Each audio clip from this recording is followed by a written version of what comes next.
When I can get something that at least goes somewhat down the middle, I know I've done my job. This is Steve Simmons, a writer for the Toronto Sun. Simmons is well known in Canada. The articles he writes serve his vision of being a bombastic personality, and he has received his fair share of backlash for it.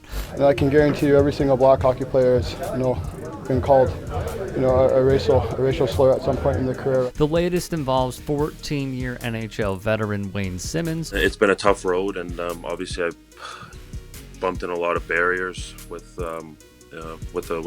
racism and discrimination. And former NHL player Hakeem Aliou, who blew the whistle on longtime NHL coach Bill Peters' racism, including Peters' use of the N-word while with the Blackhawks' AHL affiliate team. Simmons' comments are yet another instance of the writer simply getting it wrong, of which there are plenty. Here's what he wrote. No one wants to say this because of the politically correct police and all, but those who coached Hakeem Aliou must cringe every time they see him in a news report or a commercial talking about what's wrong with hockey. Let's dissect this for a moment. His opening line on PC is odd, because it's always the case with those who attack political correctness. They demand the right to say offensive things, a right they already have, but pretend they don't, and argue that no one has a right to not be offended. Next, making a speculative remark about a guy who was told at a team party, hey, look, this guy dressed up as you for Halloween while donning blackface. Well, guess what?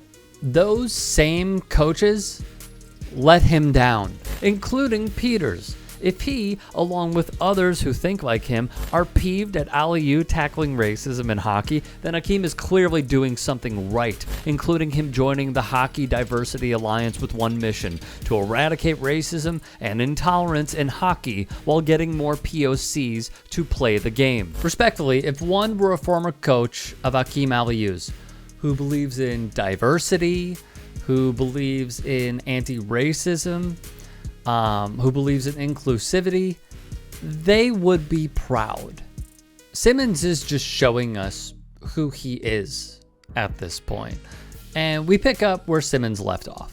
Like Hakeem Aliou would know what's wrong with hockey. By my count, Aliou played for 23 teams in 9 different leagues in 12 professional seasons and rarely finished any season with the same team he started with. If that was color related, how is it that Wayne Simmons spent just about the same 12 seasons playing in the NHL? Of course, Simmons then pins Aliou against Wayne Simmons, who we showed you previously. Last fall, a fan threw a banana peel on the ice just as Wayne Simmons, who is black, was making a shootout attempt. And has also dealt with racism in hockey, along with then Washington Caps man Devontae Smith-Pelly, New York Rangers defenseman Keandre Miller, longtime NHL player Joel Ward, and countless others from the pros to the minors and all the way to just starting out in the game. Ask Divine Apollon about his experience when he was just 13 years of age, when he was called the N-word and told to go play basketball.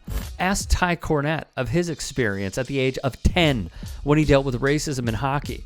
These are real-life experiences folks like Simmons, at this point, intentionally put the blinders on for, or simply don't care to ever understand.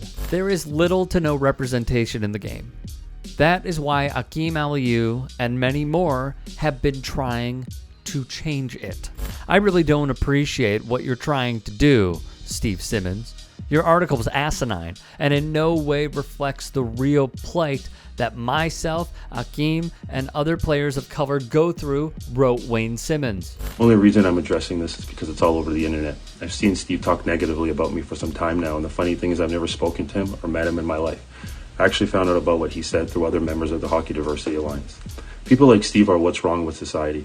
This is the first time in history the crucial conversation of race is prevalent in hockey, and I believe my story in which the HDA is doing is a major reason for that. Wayne continued on Twitter, "You are minimizing the pain and suffering and dismissing the actual fight that we as a people actually have to endure just to even be accepted in the game of hockey at a lower level, never mind the professional ranks. Do not ever use my name or any other player of color's name to try and make your point. We will no longer sit by quietly as our characters are assassinated, Steve. This will only make us stronger and speak out against people of your nature. If you were trying to be cool or funny, you missed the mark. You've been warned.